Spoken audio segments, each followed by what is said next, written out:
Welcome sa ating munting YouTube channel. Please support my videos. Comment, like and subscribe po mga idolo. Maraming salamat po. Story Present, Super Devo Uling System. Kabanata 781. Ito ang impormasyon ng iba pang mga subordinate ng tatlong prinsipe. Tingnan mo. Ang Sixth Prince ay naghagis ng 10 set ng impormasyon sa koponan ni Yezuan at nagpatuloy.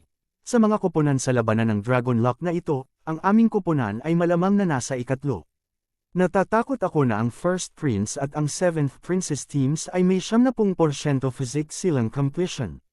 Pagkatapos nitong Battle of Dragon Lock, ang ilan sa kanila ay umabot na sa 75% physics silang completion, at ang ilan sa kanila ay pinaghihinalaang umabot na sa 100% physics silang completion. Panipi, matapos marinig ito, nagulat ang koponan ni Yezuan. Pinaghihinalaang umabot sa 100% physics silang completion. Sino ta? Tanong ni Chief Steward Zuo. Isang babaeng nakaitim na roba. Hindi ko pa siya narinig. Hindi ko alam kung saan niya nakuha. Siya rin ang nakakuha ng mataas na pamana mula sa Heavenly Fist Sect. Ang ika-6 na prinsipe ay umiling at sinabing, hindi lamang iyon, ngunit ang unang prinsipe ay nakakuha din ng mataas na gradong mana. Nang marinig ito, nakaramdam ng matinding pressure ang lahat. Kung ang ika-7 prinsipe at ang unang prinsipe ay parehong may makapangyarihang mga eksperto, sila ay magkakaproblema. Kung ganoon, sino ang mga kalaban natin sa second round ng Crown Prince Trial? Tanong muli ni Chief Steward Zuo. Ang ating unang round ay laban sa ika-9 na prinsipe, sagot ng ika-6 na prinsipe. Ang ikalawang round ng Crown Prince Trial ay 2 sa isang labanan. Sa unang round, may kabuoang 17 koponan. Pagkatapos ng labanan ng Dragon Lock, ang huling 5 koponan ay naalis, kaya mayroon na lamang 12 mga koponan ang natitira. Pagkatapos, ang 12 koponan na ito ay lalaban ng pares, at ang mananalo ay kukuha ng Dragon Lock ng kalaban. Phew! Matapos marinig ito, lahat ay nakahinga ng maluwag. Hindi malakas ang team ng Ninth Prince, kaya hindi magiging problema ang pagharap sa kanila. Lahat kayo ay nagsumikap sa labanan ng Dragon Lock, kaya hindi ko kayo pagmalupitan. Ang 10 interspatial ring na ito ay ipinamamahagi ayon sa inyong Dragon Lock. Pagkatapos magsalita ng Sixth Prince, isa-isa niyang itinapon ang interspatial rings. Gayunpaman, sa pagtataka ng lahat, ang unang kumuha ng interspatial ring ay hindi ang koponan ni Yang Qi, ngunit kay Yezuan. Pagkatapos, ito ay kay Gujian at Yang Qi. Ang Poison Witch ay nakapatay ng isang tao nang hindi sinasadya, kaya ang kanyang Dragon Lock ay na-reset sa 0. Gayunpaman, ang Sixth Prince ay nagbigay din sa kanya ng maraming bagay. Sa sandaling natanggap ni Yezuan ang interspatial ring, siya ay nanginig. Hindi lang maraming kayamanan ang nandoon, ngunit mayroon din siyang gustong-gusto. Ang Illusory Spirit Fruit. Maaaring i-activate ng Illusory Spirit Fruit ang aking Eye of Illusion. Nanlaki ang mata ni Yezuan. Ang Eye of Illusion ay katumbas ng isang illusion array na maaaring i-activate sa isang iglap.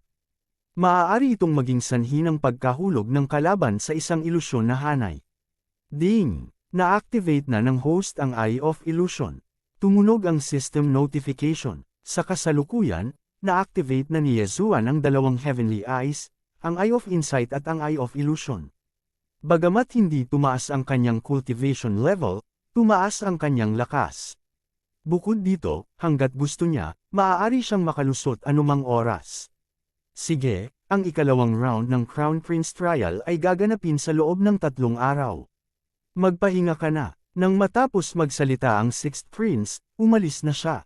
Hindi na nag-aksaya pa ng mga salita si Yezuan at agad na umalis. Gayunpaman, sa pagkakataong ito, hindi na siya bumalik sa sarili niyang silid. Sa halip, pumunta siya sa kusina ng Sixth Emperor's Mansion para manghiram ng ligaw na ibon. Pagkatapos, ginamit niya ang Eye of Illusion sa pheasant. Kukuku. Nagbago ang lahat sa harap ng mga mata ng pheasant. Diretso itong bumagsak sa dingding at patuloy na ikinapakpak ang kanyang mga pakpak, na parabang nakakita ng nakakatakot. Ang ganda talaga ng Eye of Illusion. Madaling malito ang mga hindi malakas. Pagdating ng panahon, madali para sa akin na patayin ang kalaban. Bahagyang pumulupot ang mga labi ni Yezuan. Lubos niyang inaabangan ang laban sa loob ng 3 araw. Ding! Nakalusot ang host. Ang kasalukuyang dakilang emperador ay magtatatak ng 75% ng katawan. Mabilis na lumipas ang 3 araw. Pagkaraan ng 3 araw, pinangunahan ng 6th Prince si Yezuan at ang kanyang koponan pabalik sa Imperial Palace. Sa pagkakataong ito, nasa Secret Realm pa rin ang venue ng labanan. Nang pumasok si Yezuan sa Secret Realm, nakakita siya ng malaking arena. Sa tabi ng arena, marami ng opisyal ng Sunflame Dynasty sa audience. Bago dumating si Yezuan, marami na ring mga prinsipe ang dumating. Dinala ng ika-6 na prinsipe si Yezuan sa madla at tahimik na naghintay. Hindi nagtagal, lumitaw ang 10 figure sa pasukan ng Secret Realm. Sila ang pangkat ng 7th Prince. Naiwan na lang ang koponan ng 7th Prince na may 9 na tao dahil ang isa sa kanila ay aksidenteng napatay ng Poison Witch. Gayunpaman, may ilang mga tao na pawang nakasuot ng itim na damit, mukhang napakahiwaga. Dapat galing sila sa Nether Spirit Sect. Hulaan ni Yezuan sa loob-loob. Kung si Yezuan ay may Eye of Perception, malinaw niyang mararamdaman ang antas ng cultivation ng kabilang partido. Sa kasamaang palad, ang Eye of Perception ay hindi pa naisaaktibo. Hindi nagtagal, dumating ang pangkat ng unang prinsipe. Mayroong ilang mga makapangyarihang aura sa kanilang koponan, ngunit dahil sila ay magkakahalo, imposibleng matukoy kung sino sila. Naghintay pa ng ilang sandali si Yezuan. Sa huli, dumating ang lahat ng 17 prinsipe. Gayunpaman, marami sa kanila ang napatay. Mahigit 150 lamang ng orihinal na 170 prinsipe ang natira. Kasabay nito, 12 prinsipe lamang ang umaban sa ikalawang round. Sa oras na ito, biglang lumipad si Yunaku sa arena. Ngayon, salubungin natin ang 12 prinsipe sa arena. Umalangaw-ngaw ang boses ni Yunaku. Pagkatapos, lumipad ang ika-6 na prinsipe. Sa ikalawang round ng Crown Prince Trial, bawat prinsipe ay pipili ng 5 tao na lalaban. Ang pagkakasunod-sunod ng labanan ay nasa bawat prinsipe. Ang mananalo ay makakatanggap ng kalahati ng Dragon Lock ng natalo.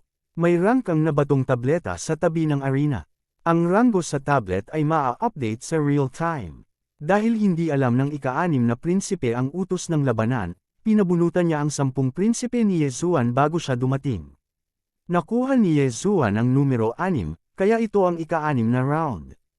Tinawag ni Yunaku ang 12 prinsipe para ipamahagi ang mga plate number. Hindi nagtagal, bumalik ang ika-6 na prinsipe at lihim na ipinamahagi ang mga plate number sa 10 prinsipe ng Yezuan. Okay, next up is the first round. The 6th Prince versus the 9th Prince. Parehong sides will have one number plate.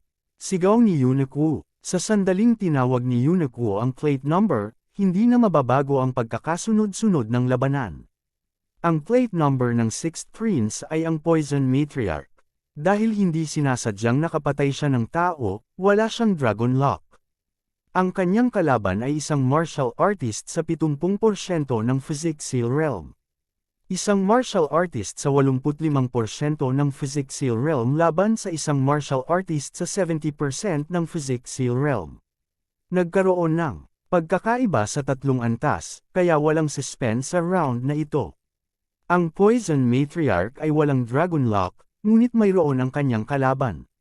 Sa makatuwid, ang Poison Matriarch ay nanalo sa round na ito. Kung manalo siya, matatanggap niya ang kalahati ng Dragon Lock ng kanyang kalaban. Kung natalo siya, wala siyang mawawala. Gayunpaman, imposibleng manalo ang kanyang kalaban. Inihagis ng Poison Matriarch ang mga token ng prinsipe kay Yunaku pagkatapos niyang pumasok sa arena. Intentional Murderer, marireset sa 0 ang Dragon Lock mo. Magsimula, tinanggap ni Yunaku ang 2 Prince token at malakas na inihayag. Walang suspense sa round na ito. Sinampal ng Poison Matriarch ang kanyang kalaban palabas ng arena. Sa kasamaang palad, ang kanyang kalaban ay walang gaanong Dragon Lock, ngunit ito ay mas mahusay kaysa sa wala. Kabanata 782. Kung si Yang Chi ay nakatagpo ng isang taong may maraming swerte sa dragon, kung gayon siya ay kumita. Kung nakatagpo siya ng isang taong may maliit na Dragon Lock, kung gayon ito ay isang pag-aaksaya ng talento. Kaya, ang 6th at 9th princess ay nagmamasid sa mga ekspresyon ng kanilang mga kalaban.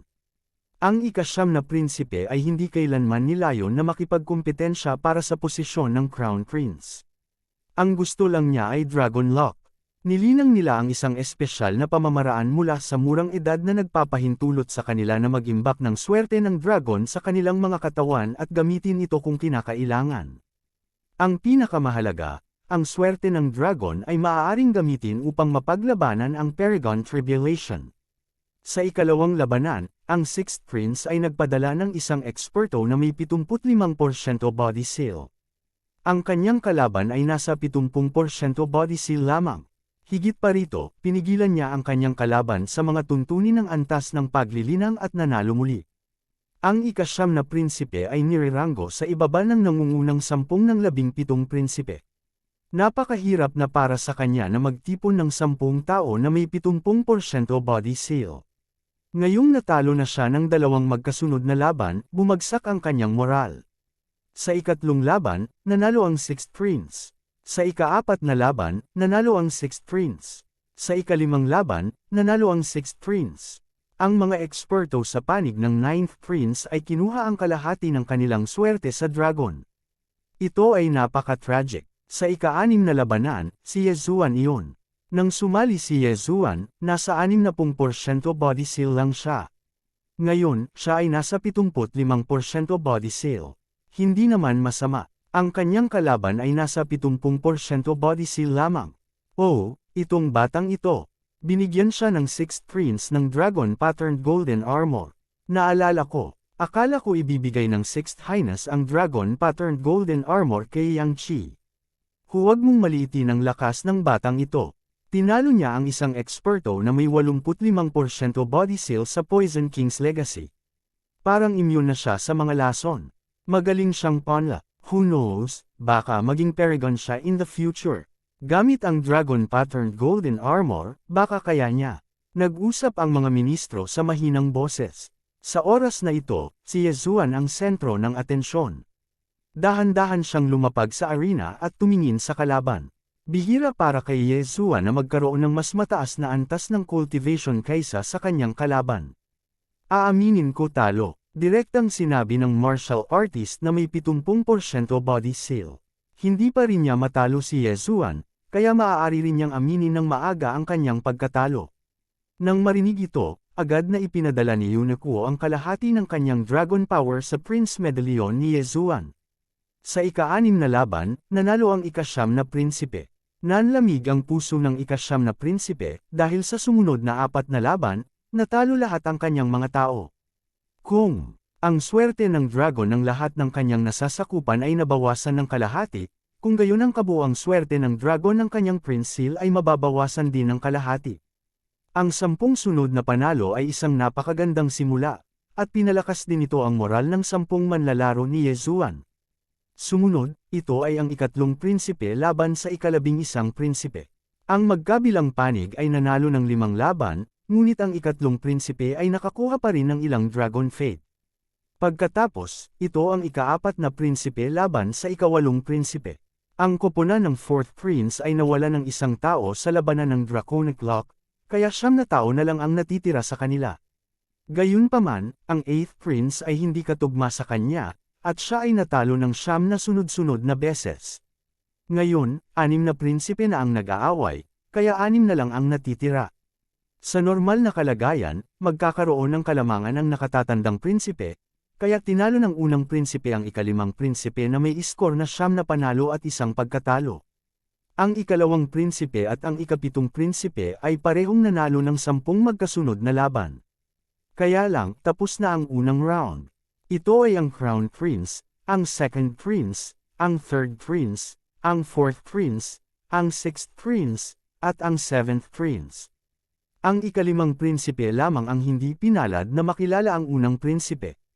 Ang mga ranggo ay na-update. Pagkatapos ng isang round, nalampasan talaga ng unang prinsipe ang ika-7 prinsipe at ngayon ay nasa pangalawa na.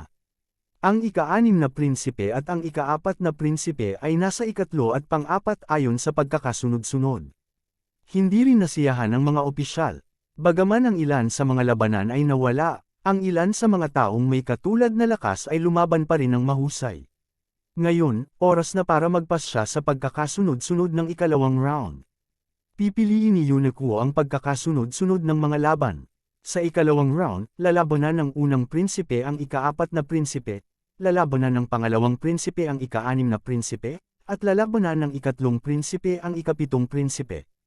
Inihayag ni Yuneko ang pagkakasunod-sunod ng mga laban. Matapos marinig ang pagkakasunod-sunod ng mga labanan, nagbago ang mga ekspresyon ng maraming tao, at ang pang-4 na prinsipe ay naging pinakamasama. Ang pangkat ng ika-4 na prinsipe ang pinakamahina sa 4 na prinsipe. Napakalakas ng koponan ng unang prinsipe, at mayroong isang tao na pinaghihinalaang 100% eksperto sa physics silang. Bagamat maaari niyang aminin ang pagkatalo, kailangan pa rin niyang ibigay ang kalahati ng kanyang Dragon Lock sa kabilang panig. Sa unang laban ng ikalawang round, lalabanan ng unang prinsipe ang ika-4 na prinsipe. Ang pang-4 na prinsipe ay halatang dehado, kaya nakadepende ito sa ayos ng labanan. I forfeit, I forfeit, I forfeit, I forfeit. Tumingin ang ika-4 na prinsipe sa unang prinsipe, na may kalmadong ekspresyon sa kanyang mukha. Sa tuwing sumisigaw ang unang prinsipe nang aminan ang pagkatalo, marahas na manginig ang kanyang puso. Siya ay orihinal na isang malakas na kalaban para sa posisyon ng Crown Prince, ngunit ngayon ay tila walang suspense. Gusto lang niyang makakuha ng Dragon Fate para labanan ang Supreme Tribulation. Pagkatapos ng round na ito, nalampasan ng unang prinsipe ang ika-7 prinsipe at kinuha ang unang pwesto. Sumunod, turn na ng ikalawang prinsipe na humarap sa 6th prince. May dalawang tao si second brother na may 85% physics silang realm. Ang 6th prince ay umaasa na ang kanyang koponan ay makakatagpo ng dalawang tao na may 85% physics silang realm upang siya ay makamkam ng malaking halaga ng kanilang Dragon Fate. Ang unang laban na ipinadala niya ay si Ye Zuan. Sa oras na ito, tumalon na si Ye Zuan sa arena. Ang kanyang kalaban ay isa sa dalawang tao na may 85% physics silang realm. Nais ng ikalawang prinsipe na magkaroon ng magandang simula at itaas ang moral, upang hindi siya matalo ng husto.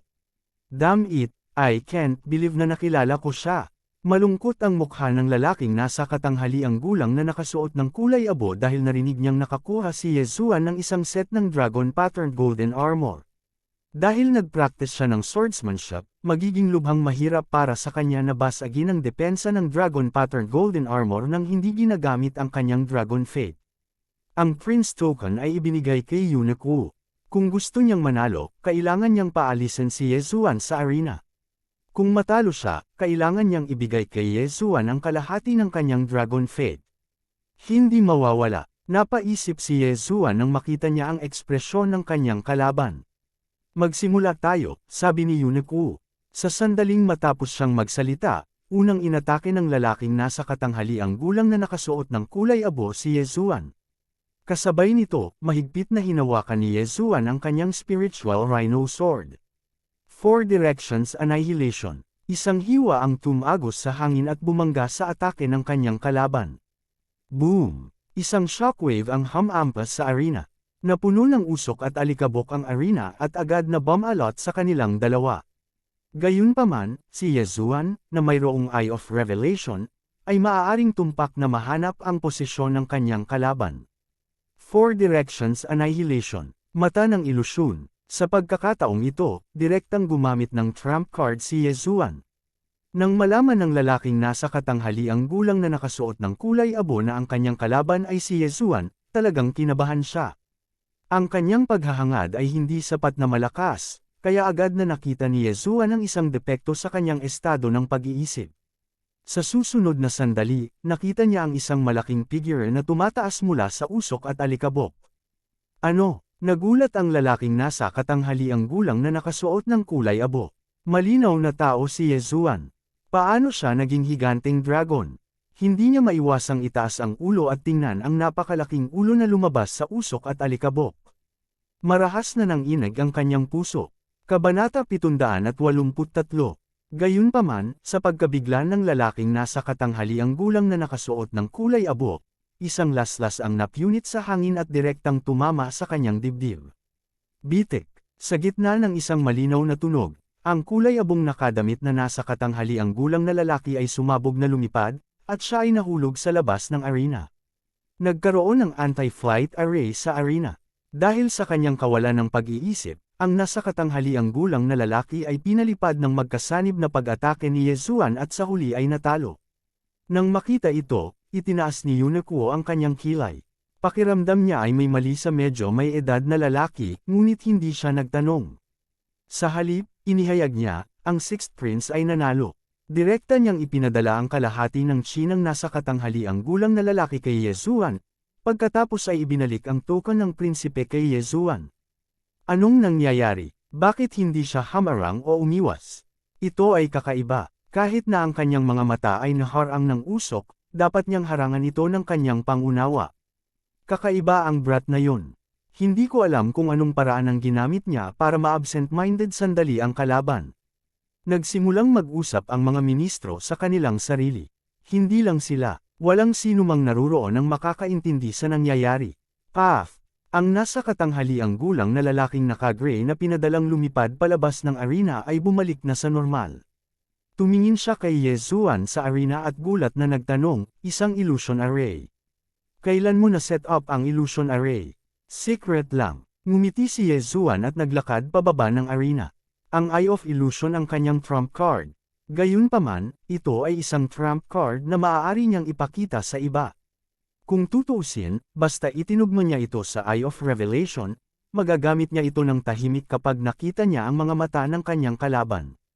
Ang nasa katanghaliang gulang na lalaki sa mga salita ni Gray ay nagulat sa mga tao sa paligid. Pareho silang nag-aalinlangan sa nasa katanghaliang gulang na lalaking naka-gray. Kailan nag-set up si Yezuan ng illusion array? Hindi kaya kapag tumataas ang usok.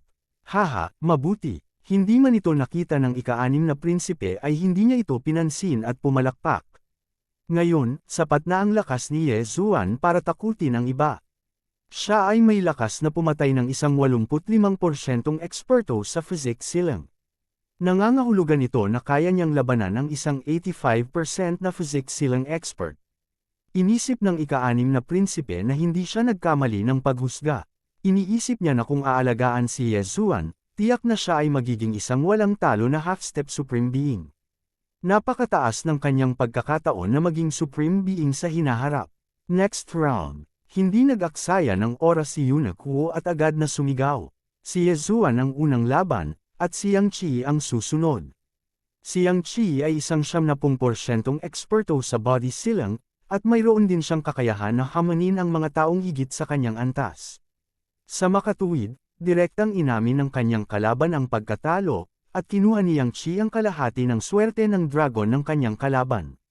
Walang gaanong eksperto sa ilalim ng utos ng ikalawang prinsipe. Di nagtagal, natapos ang round na ito. Nagtapos ang Sixth Prince na may 8 panalo at 2 talo. Hindi siya nawala ng malaking dragon lock sa 2 pagkatalo na iyon, kaya kumita rin siya ng malaki. Ang ikatlong round ay sa pagitan ng Third Prince at Seventh Prince. Ang kasalukuyang koponan ng Seventh Prince ay maihahambing sa unang prinsipe, kaya ang ikatlong prinsipe ay hindi rin katapat para sa ikapitong prinsipe. Natalo siya ng 9 na sunod-sunod na laban. Sa huli, ang ikapitong prinsipe ay nauna pa rin sa ranggo, ang unang prinsipe ay nasa pangalawa, at ang ikatlong prinsipe ay nasa ikatlo. Saan nanggaling ang mga eksperto sa First Prince at Seventh Princess teams? Hindi ito maisip ng ika-6 na prinsipe. Ang pinakamalakas na eksperto na natagpuan niya ay 85% lamang na eksperto sa body sealing, habang ang First Prince at ang mga team ng Seventh Prince ay may mga eksperto na pinaghihinalaang nasa 100% eksperto sa body sealing. Kahit na nakahanap sila ng mataas na grado na mana, napakalaki ng agwat. Ngayon, ang trump card ko ay si Yezuan, ngunit ang kaharian ni Yezuan ay masyadong mababa. Kahit na may dragon patterned golden armor, natatakot ako na makakalaban lang niya ang isang 95% body silang expert. At saka, ang swerte ng dragon ko ang pinakamababa. Ang lakas ng ikapitong prinsipe ay hindi nakahihigit sa akin, at ang unang prinsipe ay lalong hindi maarok. Natatakot akong maipit ako sa pagkakataong ito. Panipi, bagamat ayaw itong tanggapin ng ika-6 na prinsipe, ito ang katotohanan. Gayunpaman, maaari pa rin niyang subukan ito. Napagdesisyonan na ang top 3. Ang ikatlong round ng Crown Prince Trial ay gaganapin sa loob ng 7 araw. Malakas na pahayag ni Unique. Pagkatapos, pinangunahan ng mga prinsipe ang kanilang sariling mga koponan at umalis. Si Yezuan ay dinala pabalik sa tirahan ng 6th Prince ng 6th Prince. Lahat, ano sa tingin mo ang kasalukuyang sitwasyon? Tanong ng ika-6 na prinsipe pagkabalik nila sa tirahan. Nagkatinginan si Yezuan at ang iba pa. Pagkatapos, sinabi ni Chief Steward Zuo, patawarin mo ako sa pagiging prangka, ngunit natatakot ako na sa pagsubok ng Crown Prince na ito, ikaw ay walang pag-asa. Kumunot ang noo ng 6th Prince. Naramdaman din ni Yezuan na mahihirapan ang 6th Prince na makagawa. Dati, naunawaan niya ang ikatlong yugto ng pagsubok ng Crown Prince at natuklasan na ang ikatlong yugto ng pagsubok ng Crown Prince ay parehong pagsubok ng lakas at diskarte. Siyempre, mahalaga din ang swerte. Sa ikalawang round ng Crown Prince Trial, ang nangungunang 3 lamang ang uusad sa ikatlong round. Ang ikatlong round ng Crown Prince Trial ay talagang isang sandbox game. Sa simula, ito ay isang tripartite na sitwasyon. Ang bawat panig ay may 2 checkpoint at isang pangunahing lungsod, at ang bawat prinsipe ng bawat panig ay kailangang bantayan ang pangunahing lungsod. Ito ay dahil kapag ang pangunahing lungsod ay nasakop, ang kanilang panig ay agad na matatalo. Ang nangungunang 3 sa mga tuntunin ng swerte ng dragon ay ang 7th Prince, ang unang prinsipe, at ang 6th Prince. Ang bawat panig ay may 2 checkpoint. Halimbawa, magkatabi ang 2 checkpoint ng 6th Prince. Kasabay nito, ang 2 checkpoint na ito ay katabi ng mga checkpoint ng 7th Prince at 1st Prince. Sa madaling salita, may 2 checkpoint ang 6th Prince. Kailangang labanan ng isa sa kanila ang checkpoint ng 7th Prince, habang ang isa naman ay kailangang labanan ang checkpoint ng 1st Prince. Ang 6th Prince ay kailangang magbigay ng mga utos sa parehong checkpoint sa parehong oras. Para naman sa 3 prinsipe, maaari lamang silang umalis sa pangunahing lungsod at sumali sa labanan kapag nasakop ang isa sa kanilang mga checkpoint o kapag nasakop ang checkpoint ng kaaway. Ang bawat pangunahing lungsod ay nagsimula sa 1,500 sundalo. Kasabay nito, mayroong ilang mga resource point sa sandbox game. Hanggat sinakop ng isa ang mga mapagkukunang puntong ito, agad silang makakakuha ng 500 sundalo. Ang huling natitirang prinsipe ay magiging koro ng prinsipe. Para naman sa swerte ng dragon sa unang 2 round, maraming paraan para magamit ito sa ikatlong round. Halimbawa, maaari nilang direktang gamitin ang Dragon Lock upang makipagpalitan ng mga sundalo. Kapag inaatake ang mga checkpoint, maaari din nilang gamitin ang Dragon Lock para kontrolin ang mga Arrow Tower para patayin ang kalaban. Ang 10 subordinate ng 6th Prince ay lahat ay may Dragon Lock. Sa ikatlong round, makukuha ng 6th Prince ang kabuuang swerte ng dragon sa lahat ng 10 sa kanila. Kasabay nito, ang swerte ng dragon ng 10 subordinate ni Yezuan ay hindi bababa at magagamit pa rin. Ito ang huling round ng Crown Prince Trial. Talagang mahalaga ang lakas, ngunit napakahalaga rin ng swerte at diskarte. Kahit na ang 100% na eksperto sa physics silang ay maaaring hindi kinakailangang manguna sa isang labanan. Gayunpaman, ang pangkat ng 6th Prince ay mas mahina na kaysa sa 1st Prince at 7th Prince. Makakaasa lang siya sa swerte ng dragon na naipon niya sa kanyang mga unang taon. Kalimutan mo na, magtatagumpay ako o mamamatay sa pagsubok. Kung ikukumpara natin ang swerte ng dragon, siguradong ako ang pinakamarami. Naisip ng ika-6 na prinsipe sa sarili. Kabanata 784. Bumalik ka at magpahinga. Sabi ng ika-6 na prinsipe pagkatapos ng sandaling pag-iisip. Oo, kamahalan. Magalang na tumanggaw si Yezuan at ang iba pa. Gayunpaman, muling tumawag ang 6th Prince, Yezuan, manatili ka. Nang marinig ito, huminto ang mga yapak ni Yezuan. Pagkaalis ni Chief Steward Zuo at ng iba pa, ang 6th Prince ay nagtanong, Yezuan, kung bibigyan kita ng karagdagang cultivation resources, makakalusot ka ba sa loob ng 7 araw? Basta may sapat ako, siguradong makakalusot ako. Nagningning ang mga mata ni Yezuan habang mataimtim niyang sinabi. Siya ay kasalukuyang nasa 75% body seal. Kung muli siyang makalusot, siya ay nasa 80% body seal. Sa oras na iyon, hindi siya matatakot kahit na humarap siya sa isang eksperto sa 100% body seal. Sige, ang interspatial ring na ito ay para sa iyo. Dapat kang makalusot. Ang Sixth Prince ay naghagis ng interspatial ring kay Ye Zuan nang walang sinabi pa. Sa pagkakataong ito, nagpasya siyang tumaya kay Ye Zuan. Siyempre, inutusan na niya ang dragon pattern golden armor na gawin din para kay Yang Qi. Nahuli ni Ye Zuan ang interspatial ring at tumingin sa loob. Nanginginig ang puso niya. Ang mga bagay na ito ay sapat na para makalusot siya sa 80% body seal. Salamat, kamahalan. Nagmamadaling nagpasalamat si Ye Zuan. Sa katunayan, may gusto siyang sabihin sa Sixth Prince. Hanggat handa ang Sixth Prince na ibigay sa kanya ang lahat ng kanyang kayamanan, tiyak na tutulungan niya ang Sixth Prince na maging Crown Prince. You should go and rest din. Sabi ng ika-6 na prinsipe. Oo, kamahalan. Sumagot si Ye Zuan at umalis. Pagkaalis niya, tumigil din sandali ang Sixth Prince bago umalis sa Sixth Prince's residence. Sa pagkakataong ito, magtatagumpay siya o mamamatay sa pagsubok, kaya gusto niyang humiram ng napakalaking swerte sa ibang mga prinsipe. Sa katunayan, may isa pa siyang plano, na gamitin ang Draconic Lock para makapasa sa Supremacy Tribulation. Nasa 100% body seal na siya.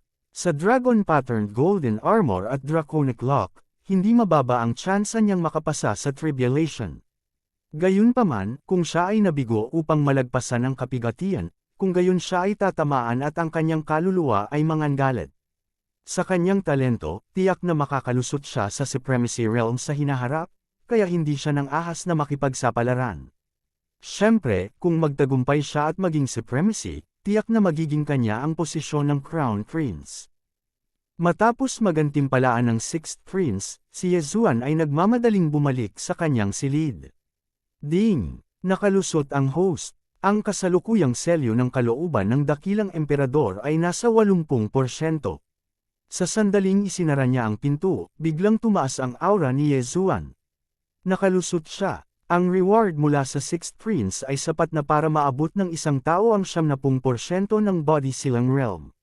Napakahalaga nito, ngunit para kay Ye Zuan, ang mga bagay na ito ay maaari lamang umabot mula 75% hanggang 80%. I've broken through. Ngayon, hindi ko na kailangang matakot doon sa mga eksperto na parang umabot na sa 100%. Kung mauunawaan ko ang sword intent, hindi ako magagapi sa Half Supremes. Naka-cross-legged si Ye Zuan sa kama at ibinaon ang kanyang isip sa devouring space. Sa kasalukuyan, hindi pa rin niya partikular na nilalamon ang sword wheel, kaya pinipino niya ang sword wheel ng mag-isa, ngunit sa bawat pagkakataon, mabibigo siya. Kailangang aminin ng isang tao na ang Sword God Bawang ay talagang mapalad na talagang naiintindihan ang layunin ng espada.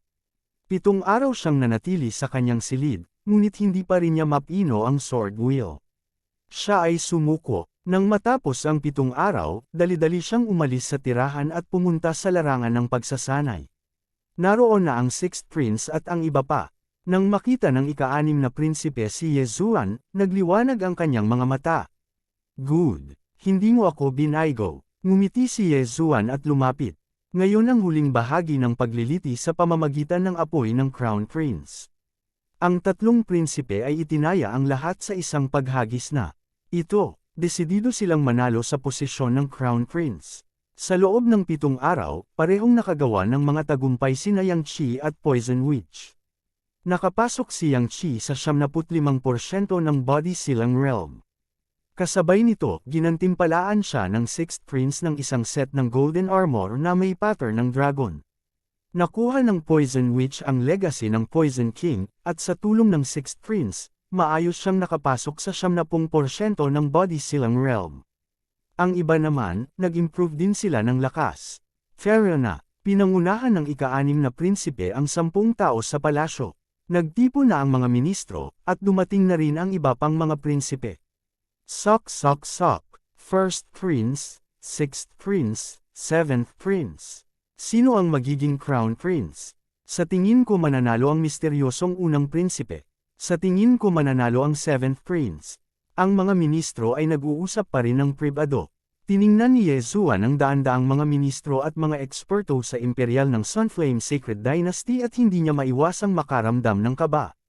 Hanggat tinulungan niya ang 6th Prince na maging Crown Prince, hindi niya kailangang mag-alala tungkol sa mga resources na kailangan niya para makapasok sa supremacy level. Gayunpaman, ang iba pang dalawang prinsipe ay hindi rin mahina. Hindi magiging madali ang huling halakhak. Pagkarating ng ika-6 na prinsipe, tumayo siya sa gilid kasama si Yezuan at ang iba pa. Sinimulan niyang lakihan ang mga koponan ng unang prinsipe at ika-7 prinsipe. Gaya ng inaasahan, mas malakas ang aura ng dalawang koponan kaysa dati. Mukhang marami rin silang natanggap na reward. Pagkaraan ng ilang sandali, lumitaw si Unique. Hindi lang iyon, may nasa likod din na lalaking nasa katanghaliang gulang na nakasuot ng gintong damit. Nakasuot siya ng gintong korona. Ang lalaking ito ang kasalukuyang emperador, ang ama ng ika-6 na prinsipe. Nang magpakita siya, lahat ng tao sa bulwagan ay hindi maiwasang magmukhang solemn. Kasabay nito, naramdaman nila ang isang malaking pressure na bumababa. Isang supremacy expert. Ang emperador ng Sunflame Sacred Dynasty ay isang supremacy expert. Nagulat si Yezuan sa kanyang puso. Gayunpaman, ito ay may katuturan kapag naisip niya ito. Maging ang 6th Prince ay nakamit ang 100% ng physique silang realm. Ang emperador ay isang dalubhasa sa supremacy. Tinansya ni Yezuan na kung kinubkob ng lahat ng mga eksperto sa bulwagan ng Sunflame Sacred Dynasty Emperor, hindi nila ito magagawang saktan. Siya ay isang dalubhasa sa isang supremacy golden body. Sa isang labanan sa pagitan ng mga eksperto sa supremacy, maliban kung ang isa ay may makapangyarihang supremacy martial technique o naiintindihan ng sword intent, napakahirap mamatay. Tumingin si Yezuan sa Sunflame Sacred Dynasty Emperor na may kumikislap na mga mata. Kung napino niya ang sword intent, ang kanyang pag-atake ay makakasakit sa isang tunay na supremacy na may supremacy golden body. Sa kasamaang palad, wala siya. Ready na ba kayong tatlo? Tumingin ang Sunflame Sacred Dynasty Emperor sa tatlong prinsipe. Handa na kami. Sabay-sabay na sabi ng ika-6 na prinsipe at ang dalawa pang prinsipe. Ang mga patakaran ng yugto ng pagkubkob ay pareho sa unang yugto. Hindi pinapayagan ang sinadyang pagpatay. Kapag nasira ang Prince Token, ita-teleport ka palabas ng lihim na kaharian. Kasabay nito, maaaring gamitin ng tatlong prinsipe ang Prince Token para utusan ang kanilang mga nasasakupan anumang oras. Panipi, sabi ni Unique. Pagkatapos, ang mga koponan ng unang prinsipe, ika-6 na prinsipe, at ika-7 prinsipe ay sumunod kay Unique sa lihim na kaharian. Ang lokasyon kung saan dumaong si Yezuan at ang iba pa ay iba sa dati. Sa pagkakataong ito, lumitaw sila sa labas ng pader ng lungsod. Ito ang iyong pangunahing lungsod. Mayroong isang soaring dragon pillar sa pangunahing bulwagan sa likod ng pangunahing lungsod na ito. Kung ang soaring dragon pillar ay nawasak, Your Highness, ikaw ay maaalis. Katulad nito, mayroong soaring dragon pillar sa bawat isa sa dalawang checkpoints. Kung ang dalawang soaring dragon pillars na ito ay nawasak, ang gate ng checkpoint ay hindi maaaring isara. Kasabay nito, maaaring umalis ang kamahalan sa pangunahing lungsod. Panipi, sabi ni Unique at nag-abot ng 11 mapa. This is the map of the siege phase. Your Highness, you have one day to adapt to the environment. Bukas, hihintayin mo ang utos para simulan ang laban. Saka mo lang may padala ang iyong tropa at umalis sa teritoryo para tuklasin ang mga resource point. Kabanata 785. Matapos marinig ang mga salita ni Unique, kinuha ng 6th Prince ang siege map. Sa mapa ay 9 na lungsod, 3 pangunahing lungsod, 6 na checkpoint, at iba pang mga lokasyon. Ang checkpoint sa kaliwa ay para sa unang prinsipe, at ang nasa kanan ay para sa ika-7 prinsipe. Sinulyapan ng 6th Prince ang mapa. Dagandong, sa sandaling ito, ang mga pintuan ng mga pangunahing lungsod ay biglang bumukas, at isang maayos na hukbo ang lumabas. Nang makita ng mga tao ang maayos na hukbong ito, nanginig sila sa lahat. Wolffang Cavalry, gulat na bulalas ng ika-6 na prinsipe. Tumango si Unique at nagsabi, tama. Ang Wolffang Cavalry ay kasali sa pagkubkob na ito. Ang bawat panig ay mayroong 1,500 Wolffang Cavalry na may 80% physique silang, 15 Deputy Generals na may 70% physique ceiling, at 3 Golden Armored Generals na may 100% physique ceiling. Ito, ang 6th Prince ay namangha. Naalala niya na ang Sonyan Emperor ay gumamit lamang ng ilang giant stone golem para salakayin ang lungsod.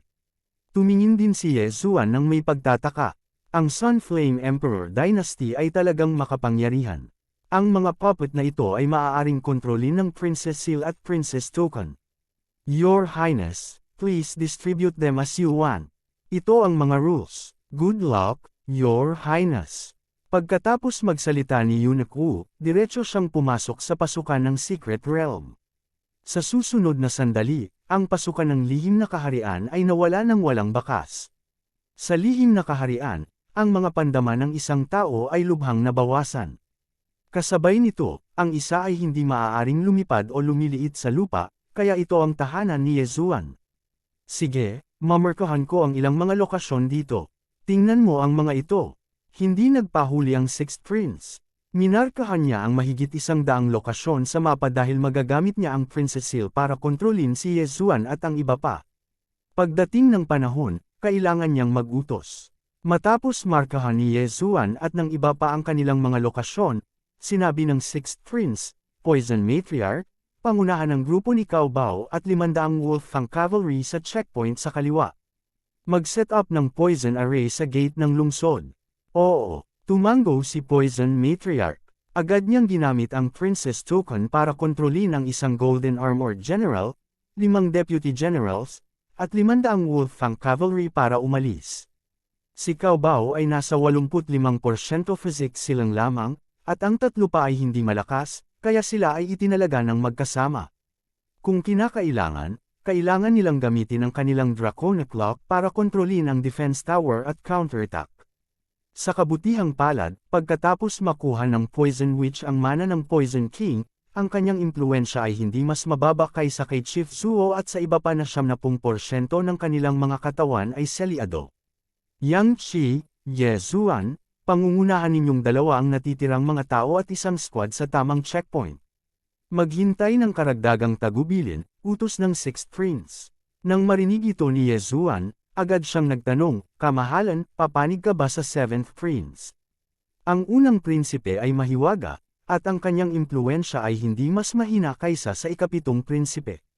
Sa palagay ko ay hindi siya magkukusa sa pag-atake. Dapat niyang hanapin muna ang mga mapagkukunang puntong iyon, lagyang muli ang kanyang mga puwersa, at pagkatapos ay atakihin ang isang lungsod sa isang mabilis na pagsalakay. Sagot ng ika-6 na prinsipe. So, pagdating ng panahon, sino ang magtutuklas sa mga resource site? Napakahalaga ng mga resource point para sa pagkubkob na ito. Hanggat okupado nila ang isang resource point, makakakuha sila kaagad ng 500 Wolfang Cavalrymen. Kung sakupin pa nila ang ilan, mapapalawak nila ang kanilang kalamangan. May kabuuang 10 resource point sa mapa. Kung makukuha natin silang lahat, agad tayong makakakuha ng karagdagang 5,000 sundalo. Naunawaan ng ika-6 na prinsipe ang kahalagahan ng mga resource point, ngunit hindi siya makapili ng sinuman upang tuklasin ang mga ito. Kaya naman, tinanong niya, maaaring ma-reclaim ang mga resource point araw-araw pagkatapos ng hating gabi. Magkakaroon ng malaking labanan sa kalagitnaan bukas. Paano sa tingin ninyo ang dapat nating ipamahagi ang mga mapagkukunan? Nagpalitan ng tingin silang 5. Pagkatapos, nagkusa si Ye Zuan na humakbang pasulong at sinabing, ang persepsyon sa lihim na kaharian ay lubhang nabawasan, ngunit mayroon akong espesyal na paraan upang mabilis na mahanap ang mga resource point na ito. Kapag nagsimula ang labanan bukas, pupunta ako. Tama, sa simula, karaniwang inuokupa natin ang mga resource point muna. Pupunta rin ako, sabi ni Yang Qi. Then, the skinny old man added, hindi rin masama ang movement technique ko. Count me in. Sige, bukas, mag-explore kayong tatlo sa mga resource point. Chief Zuo at Gu Jian, babantayan ninyo ang tamang checkpoint. Tumango ang ika-6 na prinsipe. Sa kasamaang palad, ang kanyang orihinal na katawan ay hindi makaalis sa pangunahing lungsod pagkatapos magsimula ang labanan. Ngayong hindi pa nagsimula ang labanan, hindi siya makaalis sa kanyang teritoryo. Maaari lamang siyang lumipat sa pagitan ng pangunahing lungsod at ng mga checkpoint. Kaya, pinangunahan ni Yezuan at ng iba pa ang isang squad at umalis. Isang oras lang ang biyahe mula sa pangunahing lungsod patungo sa tamang checkpoint. Sa lalong madaling panahon, dumating si Yezuan at ang iba pa sa tamang checkpoint. Ang tamang checkpoint ay kapareho ng pangunahing lungsod ng Sixth Prince. Mayroon lamang itong isang pader at isang palasyo. Iyan ang mga defensive arrow tower. Hanggat ginagamit mo ang iyong Dragon Lock, maaari mong kontrolin ang mga ito upang salakayin ang kalaban. Gayunpaman, ito ay kakain ng malaking halaga ng Dragon Lock, sabi ni Yang Chi habang nakatingin sa dalawang arrow tower sa kaliwa at kanang gilid ng 1,000 metrong pader. Nagtataka ako kung gaano kalakas ang dalawang arrow tower na ito. Dapat nilang mapatay ang ordinaryong Wolfang Cavalry, hindi napigilan ni Chief Zuo na sabihin. Pinamunuan ng lahat ang hukbo sa tamang checkpoint at tumingin sa paligid upang masanay sa kapaligiran. Dahil hindi pa nagsisimula ang labanan, mayroong isang espesyal na porma sayon sa kanang checkpoint na pumihil sa mga tao na tumalon pababa. At the same time, hindi mabuksan ang gate. Kaya, hindi makaalis si Yezuan at ang iba pa sa lungsod para mag-imbestiga. Hindi naging madali ang pag-atake sa isang lungsod. Kinailangan nilang sumalakay mula sa tarangkahan ng lungsod. Kaya, tinansya ng lahat na ang ikatlong yugto ng pagsubok ay tatagal ng ilang araw. Sa anumang kaso, hindi ito magtatapos ng ganoon kadali. Nasanay na rin si Yezuan sa kapaligiran at matiyagang naghintay. Ang kaliwang checkpoint ay mayroong poison formation ng Poison Matriarch. Hindi magiging madali itong basagin. Pagkatapos ng lahat, ang Poison King ay dating eksperto na may 100% body seal. Siya ay kilala bilang ang Invincible Half Supreme. Ang kanyang pagbuo ng lason ay napakahirap basagin maliban kung ang isa ay pinakamataas. Ito ang dahilan kung bakit naging tiwala ang Sixth Prince. Mabilis na lumipas ang isang araw. Nakabantay si Yezuan sa harap ng gate ng lungsod kasama si Yang Chi sa kanyang tabi. Ilang sandali pa ay magsisimula na ang labanan. Pagdating ng oras, kailangan niyang manguna at sakupin muna ang mga resource point. Captain Yang, dapat na kayong dalawa ay mag-okupa muna sa 3 resource point na malapit, sabi ni Yezuan. Ano naman sayo? Kumunat ang noo ni Yang Chi. Titingnan ko ang panig ng 7th Prince. Bagamat ang perception sa Secret Realm ay lubhang nabawasan, mayroon akong espesyal na paraan. Kung mababawasan ko ang mga tauhan ng 7th Prince, kung gayon ang pagbabanta ay lubos na mababawasan. Sabi ni Yezuan, ang 7th Prince ay mayroon lamang 9 na lalaki, ngunit maaari silang direktang magpadala ng mga eksperto. Kaya mo ba? Tanong ni Yang Chi. Kahit na may 100% body seal, tiwala ako. Bawat resource point na inookupahan natin ay nangangahulugan ng karagdagang 500 sundalo. Malaking bentahe ito, sagot ni Yezuan. Ang mga lungsod ay inilaan ayon sa pagkakasunod-sunod.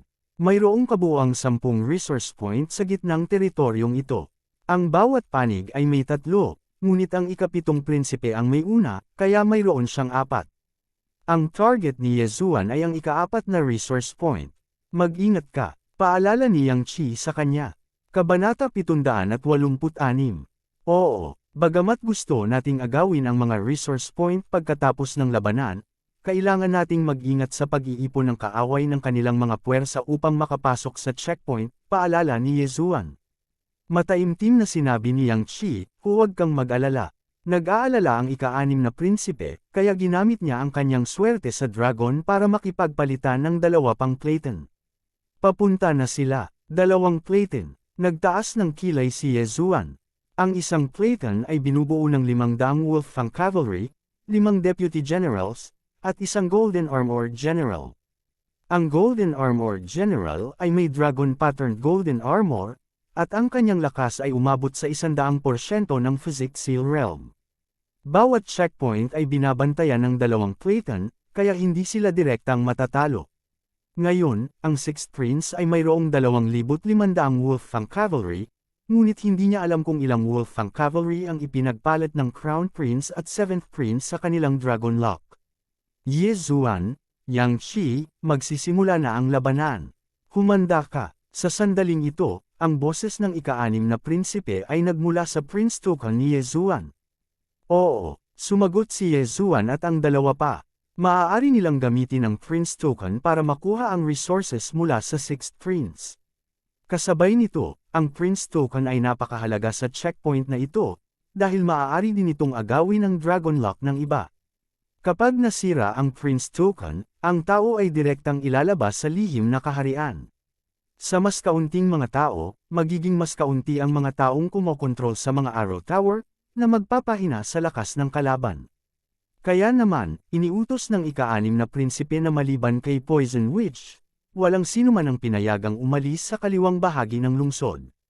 Pagkatapos ng lahat, si Cao Bao at ang iba ay hindi malakas, at hindi rin kasing lakas ng representante general. Masunurin lang nilang kontrolin ang mga Arrow Tower at ang Wolffang Cavalry. Dumating na ang oras. Magsimula na ang pagkubkob. Biglang, may narinig na malakas na tunog mula sa langit. Nang marinig ito, direktang binuksan ni Yezuan ang mga gate ng lungsod. Captain Yang, aalis muna ako. Pagkatapos sabihin iyon, si Yezuan ay direktang sumugod sa isang tiyak na direksyon. Ngayon, ito ay isang karera laban sa oras. Kung sino ang unang nag-okupa sa mga resource point ay magkakaroon ng kalamangan. Tumingin si Yang Qi sa direksyon na nilisan ni Yezuan at pinuri si Yezuan sa kanyang puso. Iyon ay dahil ang bilis ni Yezuan ay hindi mas mabagal kaysa sa kanyang 75% ng Physic Seal Realm. Sok, pambihira talaga ang batang ito. Tumawa ang payat na matanda. Pagkatapos umalis sa tamang checkpoint, dumiretso si Yezuan sa teritoryo ng 7th Prince. Naglakbay siya ng buong bilis, umaasang makakahanap muna ng resource point. Kung una nilang inookupahan ng mga resource point, ang pangunahing lungsod ay tatanggap kaagad ng 500 Wolffang Cavalrymen. Sa makatuwid, kukuha sila hanggat kaya nila. Mababawasan ang aking perception sa Secret Realm, ngunit mayroon akong Eye of Revelation. Ako ang may pinakamalaking advantage. Tumakbo si Yezuan. Ang tatlong pangunahing lungsod ay talagang hindi malayo sa isa't isa. Aabutin lamang ng ilang oras bago makarating sa kalapit na checkpoint. Gayunpaman, ang mapa na ibinigay sa kanya ni Yuneko ay nagsasaad lamang ng tinatayang lokasyon ng mga resource point, hindi ang mga partikular. Ngunit para kay Yezuan, hindi ito isang mahirap na gawain. Kung kukunin ni Yang Qi ang tatlong pinakamalapit na resource point, at kukuha ako ng isa pa, magkakaroon tayo ng 500 pang sundalo. Sa pag-iisip na iyon, ipinatawag ni Yezuan ang kanyang Dragon Mark Golden Armor. Ito ang unang pagkakataon na ginamit niya ang Dragon Pattern Golden Armor mula noong pumasok siya sa Imperial Capital. Bagamat mayroon siyang Eye of Revelation, mas mabuting isuot ito kung sakali. Tumakbo siya ng mahigit 1 oras. Habang nasa daan, palagi niyang ginagamit ang Eye of Revelation para i-scan ang paligid. Natuklasan niya na mayroon pa ring quasi-supreme na mga sagradong hayop sa paligid. Ito ay ginawa sa kanya ng lihim na naisin na ito ay magiging mahusay kung mayroon siyang Eye of Control. Direkta niyang makokontrol ang mga parang kataas-taasang sagradong hayop na ito. Sa sandaling ito, biglang nakakita si Yezuan ng isang lugar. Agad siyang huminto sa kanyang kinatatayuan at sumugod sa direksyon na iyon. Isa itong kuweba. Mukha itong ordinaryo, ngunit nakita ng Eye of Revelation ni Yezuan ang daloy ng espiritual na enerhiya. Tiningnan niya ang mapa na kinopya ng Devouring System at napagtanto na ito ang lugar kung saan naroon ang karagdagang resource point ng 7th Prince. Ganoon ba kabuti ang swerte ko? Medyo naghinala si Yezuan at agad na sumugod. Maingat siyang pumasok sa kuweba at nakakita ng Dragon Lock Pillar. Ito ay talagang isang mapagkukunang punto. Itinaas ni Yezuan ang kanyang kilay at nagmamadaling hinigup ang swerte ng dragon sa Dragon Lock Pillar. Pagkatapos, isang plataporma sa tabi ng Dragon Lock Pillar ang lumiwanag na may asul na ilaw. Ang ilaw ng ikapitong prinsipe ay pula, ang ilaw ng unang prinsipe ay puti, at ang asul na liwanag ay kumakatawan sa ika-6 na prinsipe. Matagumpay na nasakop. Ika-6 na prinsipe, na-occupy ko na ang resource point, number 4. Agad na ginamit ni Yezuan ang Prince Token para makuha ang resource point mula sa 6th Prince. Mabuti, agad namang sumagot ang 6th Prince. Gayunpaman, sa susunod na sandali, napagtanto niya na ang tatlong resource point na pinakamalapit sa kanya ay minarkahan bilang numero 8, numero 9, at numero 10. Yezuan, pumunta ka sa panig ng 7th Prince. Gulat na tanong ng ika-6 na prinsipe. Oo, okupado ko ito. Tumango si Yezuan. Ngayong na-occupy na niya ang resource point na ito, hindi na ito ma-occupy ulit ngayon. Sa sandaling ito, 500 Wolfang cavalrymen ang muling nabuhay sa pangunahing lungsod ng 6th Prince. Ang resource point ay response sa hating gabi at maaari niya itong ipagpatuloy na sakupin. Pagkatapos, lilito ang isa pang 500 Wolfang cavalrymen. Sa orihinal, ang pangunahing lungsod ng 6th Prince ay mayroon lamang 500 Wolfang cavalrymen, ngunit ngayon, isa pang 500 ang lumitaw, na naging isang kabuoang 1,000 Wolfang cavalrymen. Well done! Ingat ka sa pagbabalik mo. Paalala ng ika-6 na prinsipe sa kanya. Naiintindihan. Tumango si Yezuan. Bagamat iyon ang sagot niya, ayaw niyang umalis ng ganun-ganun lang. Dahil ang numero 4 ay malapit sa panig ng ika-4 na prinsipe, ang ika-4 na prinsipe ay tiyak na may unang susuguin. Nahulaan ni Yezuan na may naghahanap na ng resource point number 4. Hindi madaling makahanap ng mga bagay sa lihim na teritoryo. Maswerte si Yezuan na mayroon siyang Eye of Revelation. Kung hindi niya ito mahahanap ng ganoon kadali. Sok.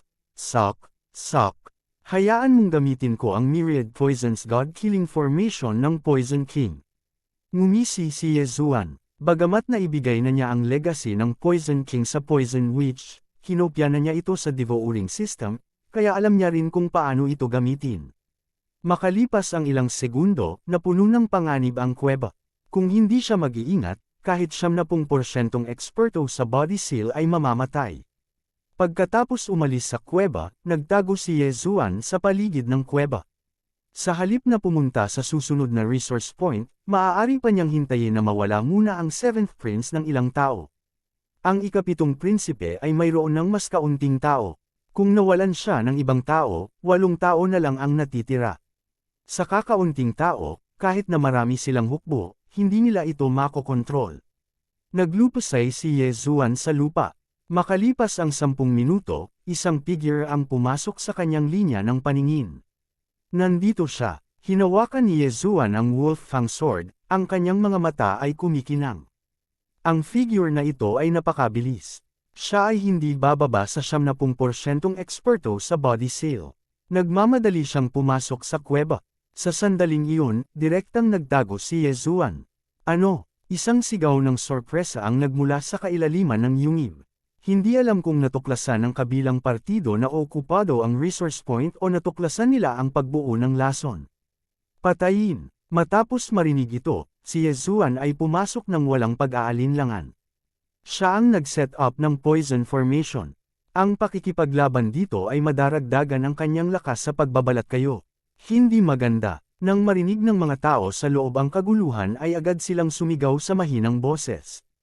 Sa sandaling ito, nagmamadali na si Yezuan sa pagsusuot ng dragon-patterned golden armor. Boom! Kabanata 787. Dressed in black, you must be from the ghost cult, right? Hindi malay na tanong ni Yezuan.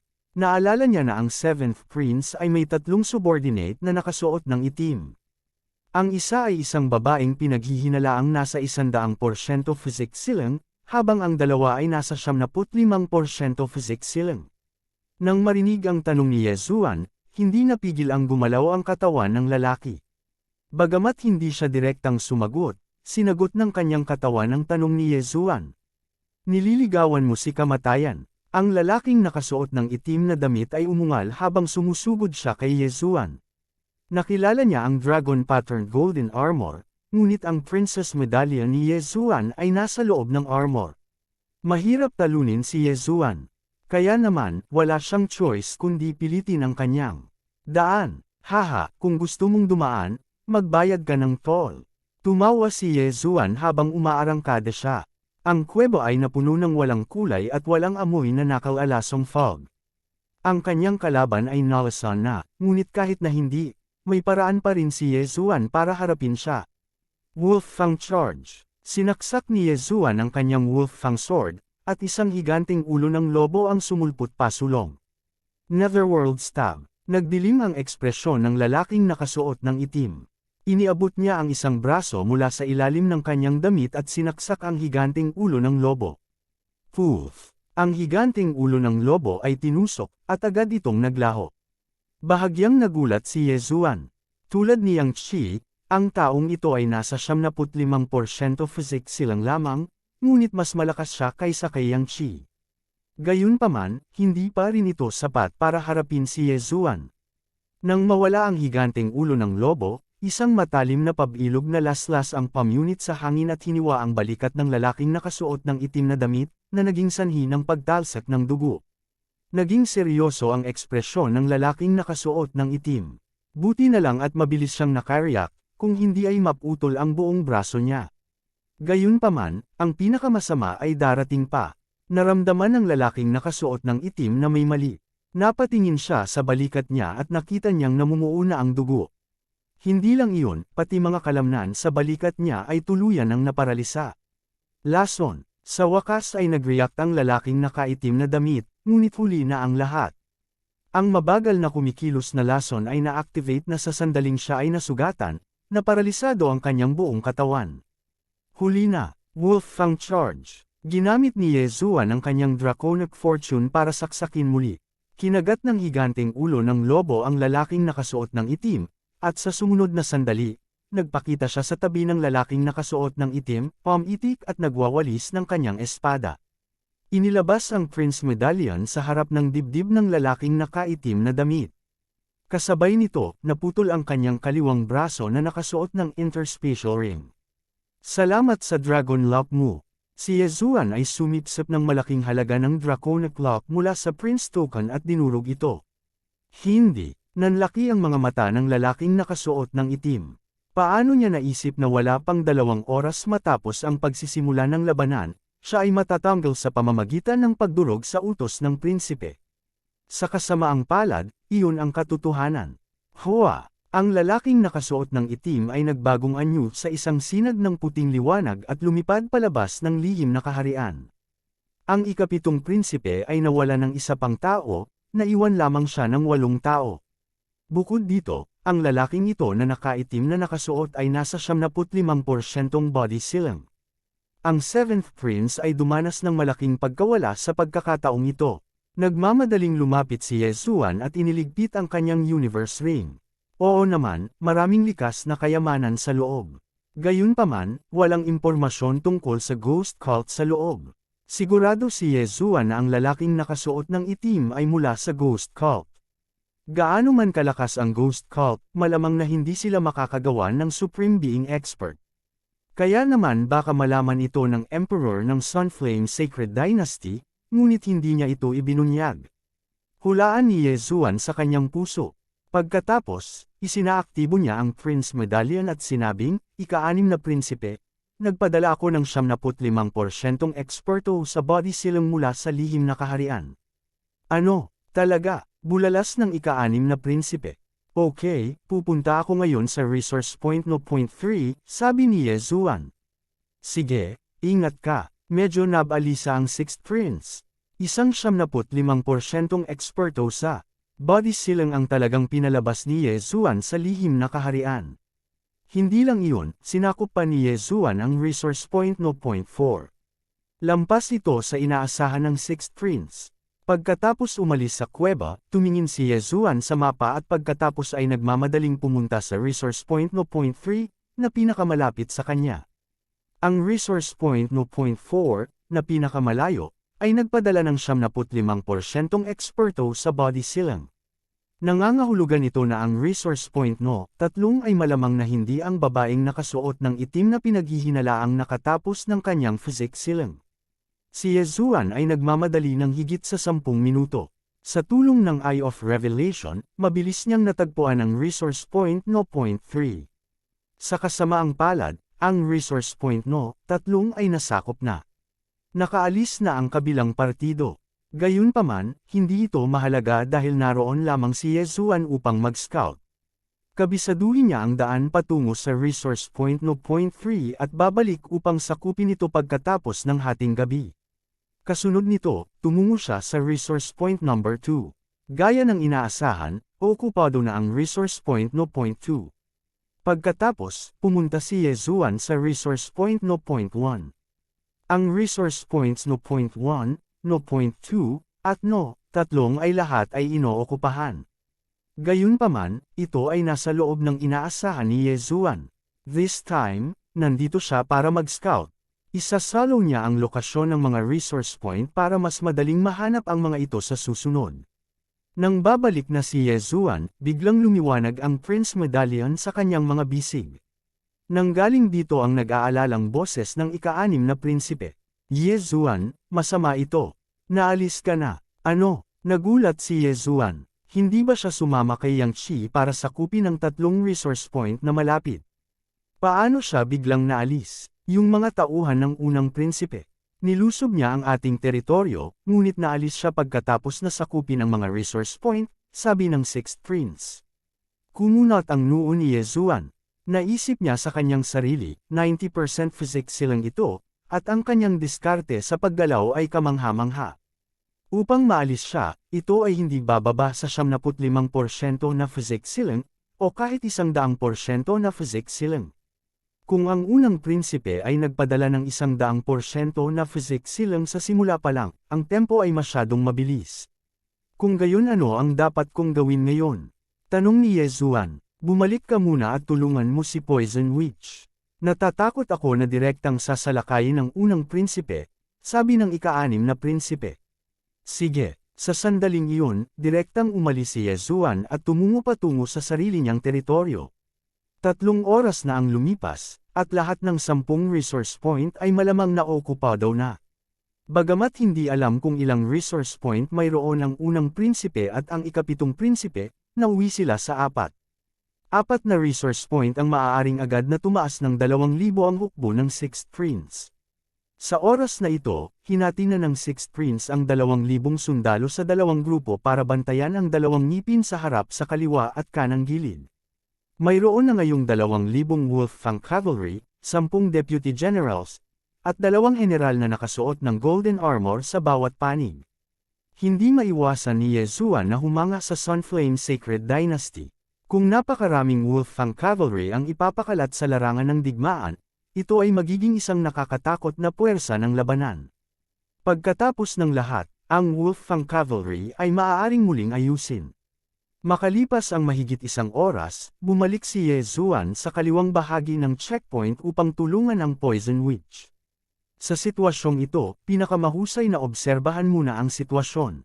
Pinakamabuting huwag kumilos ng padalos-dalos. Ang lalaking nakasuot ng itim na pinadala ni Yezuan mula sa lihim na kaharian ay walang oras upang ipaalam sa 7th Prince.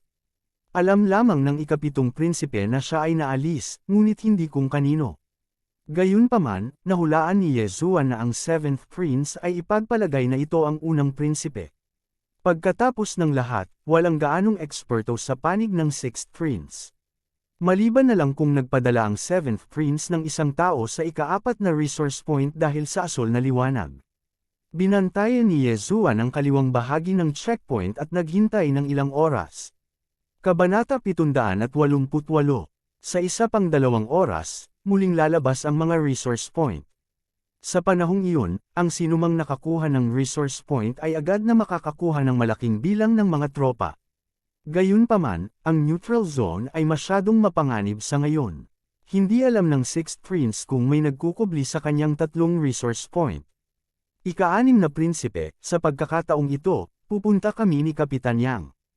Pareho tayong may dragon patterned golden armor, kaya hindi madali para sa atin na maalis. Sagot ni Yezuan, sige, pagkatapos ay pumunta ka sa numerong 8 at si Yang Qi ay pumunta sa numerong 10. Kapag nasakop mo na ang numero 9, kami ay muling magkakasama. Sagot ng ika-6 na prinsipe. Sa pagkakataong ito, mas pinili niyang maging konserbatibo. 3 resource point lang ang gusto niyang sakupin. Kaagad, si Yezuan ay mabilis na umalis sa kaliwang checkpoint, habang si Yang Qi ay umalis sa kanang checkpoint. Sa katunayan, umaasa si Yezuan na may nagkukubli sa numero 8 resource point. Sa ganoong paraan, mahahanap muna niya ang mga ito at mapaalis sa lihim na kaharian. Hindi nagtagal, nakarating siya sa resource point no. 8. Gaya nga ng inaasahan niya, may naghihintay sa kanya dito. May kalahating oras pa bago mag-respawn ang resource points. Hayaan mo muna akong makipag-deal sa'yo. Hindi nagsalita si Yezuan at tahimik na tumango. Ngayon lang, na-eliminate siya sa number 8 resource point, kaya malamang na ang taong ito ang na-eliminate. Ginamit ni Yezuan ang dilim para dahan-daang lumapit. Noong 1 kilometro pa lang ang layo niya, bigla siyang umatake. Draconic Fortune, Wolf Tooth Rush. Upang maging ligtas, biniyayaan ni Yezuan ang kanyang kalaban ng napakalaking swerte. Sa pag-ataking ito at sa isang palihim na pag-atake, tiyak na mahuhuli niya ang kanyang kalaban. Boom! Boom! Boom! Binasag ng higanting ulo ng lobo ang maraming puno at kinagat ang kanyang kalaban. Gulat na gulat ang taong yun ngunit bago pa siya makapag-react ay kinagat na siya ng higanting ulo ng lobo. Agad na sumugod si Yezuan at nilaslas gamit ang kanyang espadang ngipin ng lobo. Swish! Direktang pinutol ang braso ng taong nakasuot ng itim. Nagdilim ang kanyang ekspresyon ng pilit niyang iwaksi ang toothbrush ng lobo na may napakalaking swerte. Umalis. Hindi na pinansin ng nakaitim ang kanyang naputol na braso at agad na tumalikod para umalis.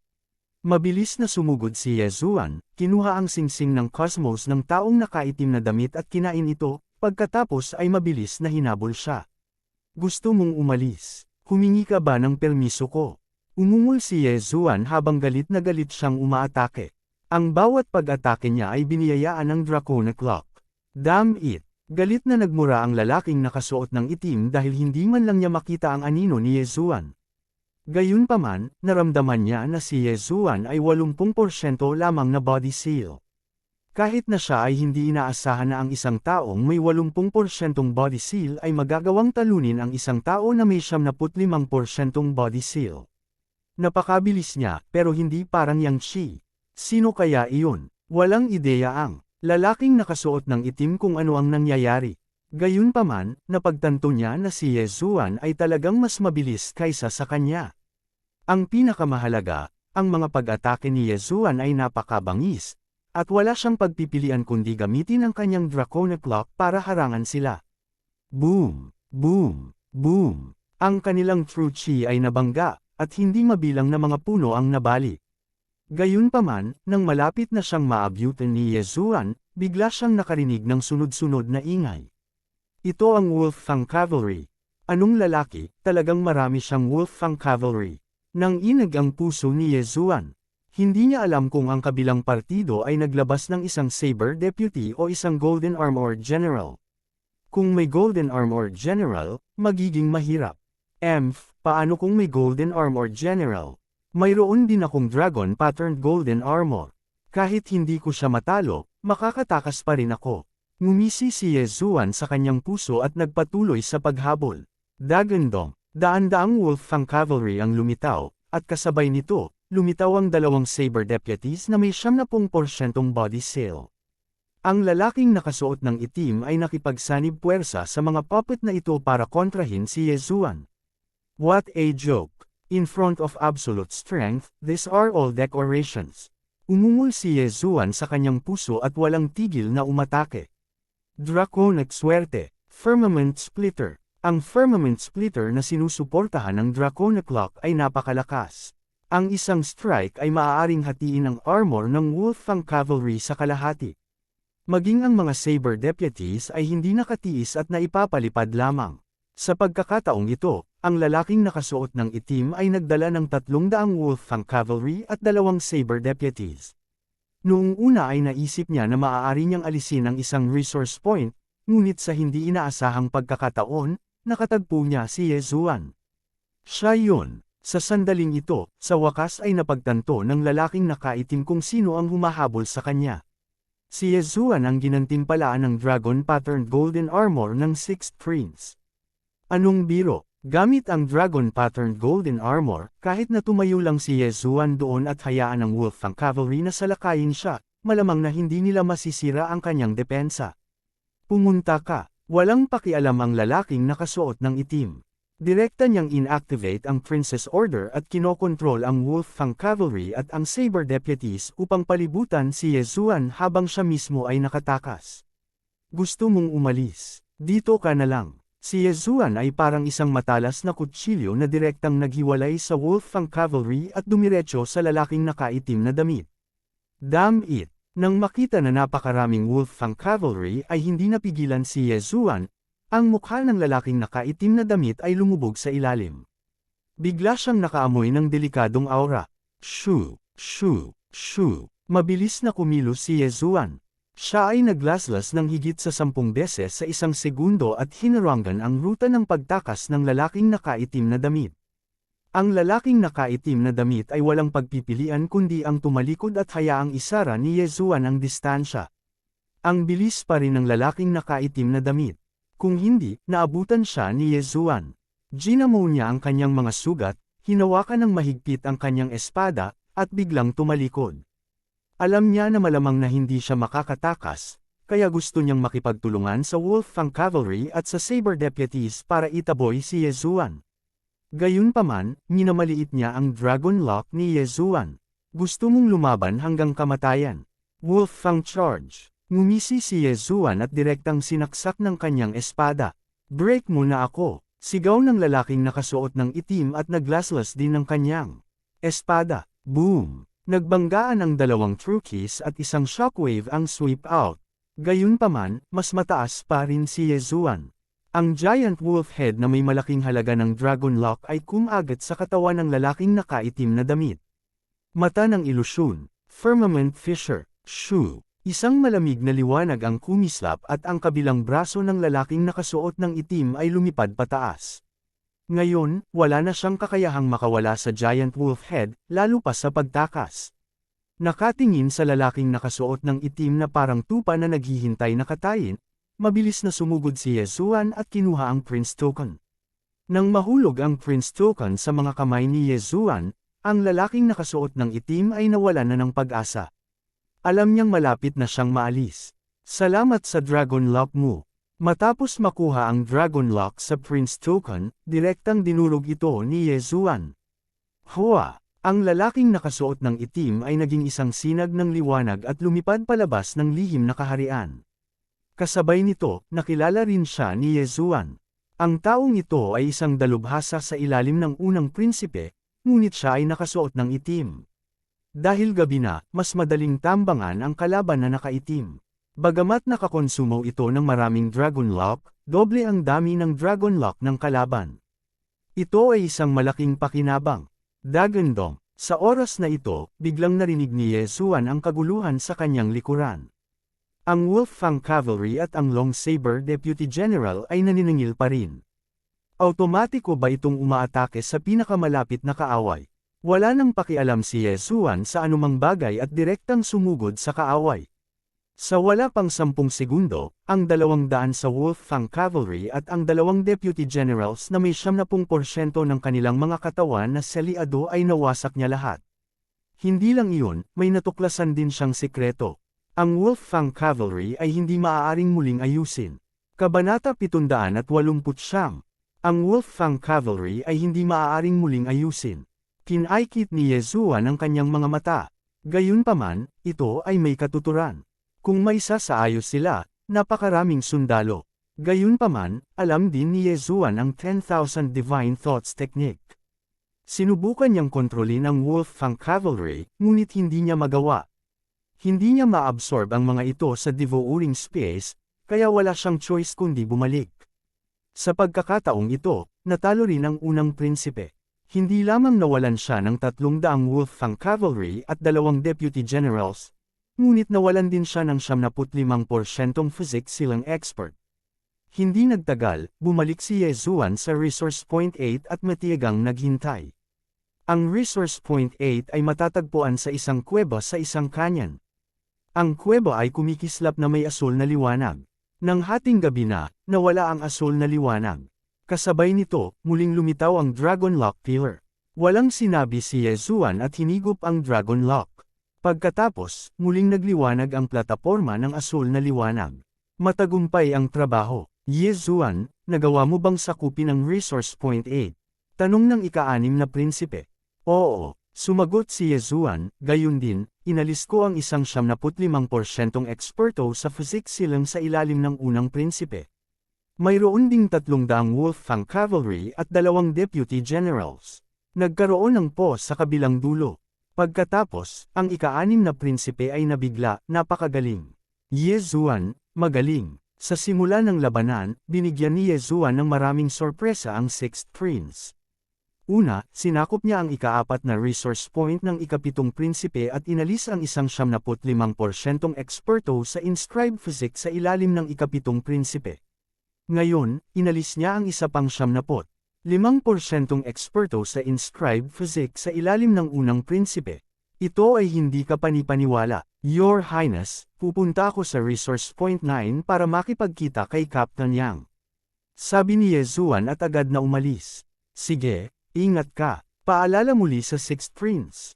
Bagamat mahalaga ang resource points, mas mahalaga si Ye Zuan kaysa sa kanila sa kasalukuyang sitwasyon.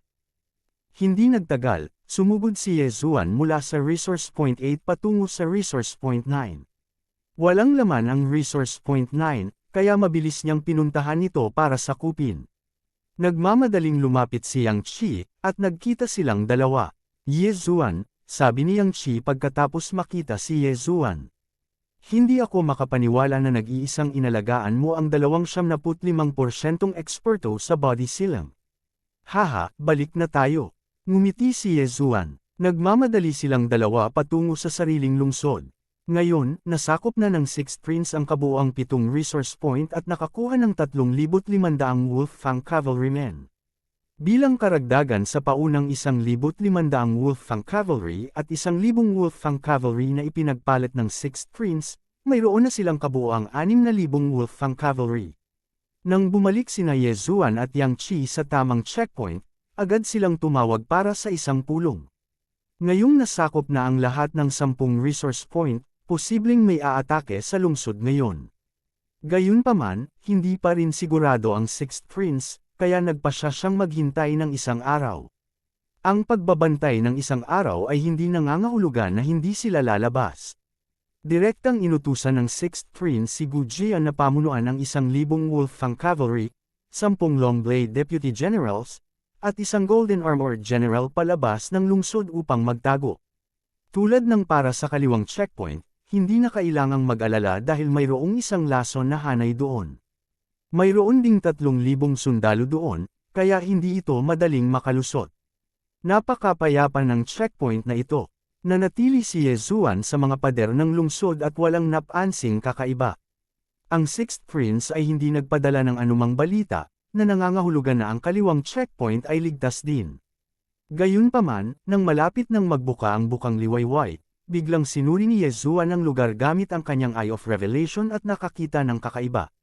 May tao dyan. Agad na sinabi ni Ye Zuan. Nagulat si Yang Qi. Hindi niya alam kung paano nalaman ni Ye Zuan. Tumingin siya sa direksyon na tinitingnan ni Ye Zuan, ngunit wala siyang nakita. Captain Yang, lalabas akong mag-isa para tingnan, sabi ni Ye Zuan. Mag-ingat ka. Bagamat nag-aalala si Yang Qi, mayroon din si Ye Zuan ng Dragon Pattern Golden Armor at malamang na mas malakas kaysa sa kanya. Boom! Biglang bumukas ang gate ng kanang checkpoint. Naglakad palabas si Ye Zuan at iniskan ang lugar gamit ang kanyang Eye of Revelation. May isang taong nakasquat 10,000 metro ang layo mula sa kanyang alas 11. Ito ay tila isang tao mula sa 7th Prince's side. Sok, sok, sok. Is it a spy? Watch me clear you out of the secret realm. Ngumisi si Ye Zuan at mabilis na pumuslit. Sa lihim na kaharian, ang persepsyon ng isang tao ay lubhang nabawasan. Bagamat itinago ng kabilang partido ang kanyang aura, maaaring gamitin ni Ye Zuan ang kanyang Eye of Revelation para hanapin siya. Nang makalapit si Ye Zuan, napagtanto niyang hindi siya iyon, kundi siya. Ito ay isang babae. Nagulat si Ye Zuan. Nakikita ng kanyang Eye of Revelation ang panloob na kapaligiran ng katawan ng isang tao, kaya masasabi niyang babae ang kabilang partido. Kabilang sa 3 paksayon, bukod sa Poison Matriarch, ang 7th Prince ay may isang babaeng nakaitim na damit. Bukod dito, itong babaeng nakaitim na damit ay ang eksperto na. Pinaghihinalaang umabot sa 100% body seal. Sa sandaling ito, biglang gumalaw ang babaeng nakasuot ng itim. Gusto mong bumalik pagkatapos mag-espie? Nagliwanag ang mga mata ni Yezuan at mabilis siyang hinabol. Kasabay nito, kinuha niya ang utos ng prinsipe at ipinaalam sa ika-6 na prinsipe, na hinihiling sa kanya na sabihin kay Yang Qi na magpadala ng isang general na may gintong armored. Kung ang babaeng nakasuot ng itim na damit ay may lalabas sa lihim na kaharian, hindi magiging banta ang panig ng 7th prince.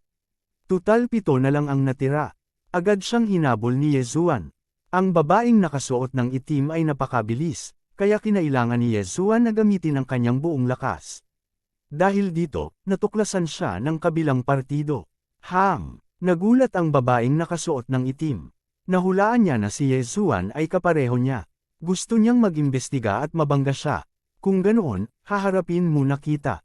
Naningkit ang mga mata ng babaeng nakasuot ng itim. Bigla siyang naglabas ng itim na longsword at ibinalik iyon.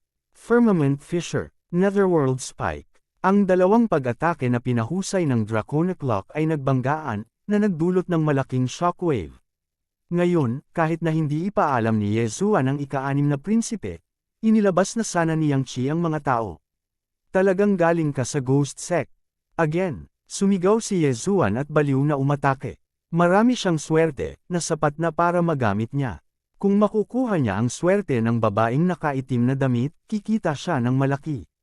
Boom! Boom! Boom! Nagbanggaan ang tunay na enerhiya ng dalawang tao, na nagdulot ng malaking kaguluhan. Si Gujian, na nagbabantay sa labas ng lungsod, ay nakatanggap ng utos ng 6th prince. Ngayong narinig niya ang kaguluhan, agad niyang dinala ang isang general na nakabaluti ng ginto. Anak, napakalakas mo. Ngayon, hahayaan kitang matikman itong galaw. Malamig na bamhantong hininga ang babaeng nakaitim na damit. Matapos itulak ang kanyang espada, naglabas siya ng suntok. Isang lilang anino ng kamao ang lumipad patungo kay Yezuan. Ang ganyang kapangyarihan. Ito ba ang Heaven Shaking Fist mula sa high-grade legacy ng Heavenly Fist sect? Nanlaki ang mga mata ni Yezuan. Buti na lang at kabisado na niya ang pinagdaanan ng totoong enerhiya ng kanyang kalaban sa Eye of Revelation. Ding! Copy of Heaven Shaking Fist successfully. Matuto. Oo. Hindi nag-atubili si Yezuan at direktang sumagot sa kanyang isipan. Ding! Natutunan ng host ang Heaven Shaking Fist. Na-notify ang system. Ang Quasi-Supreme Martial Arts ay ang transisyon sa pagitan ng Void God Martial Arts at Supreme Martial Arts. Sa makatuwid, walang antas ng kasanayan upang pag-usapan. Direktang natutunan ni Yezuan ang Heaven Shaking Fist at nagpakawala ng suntok. Maaalog langit na kamao. Kabanata 770. Nagbanggaan ang dalawang lilang anino ng kamao.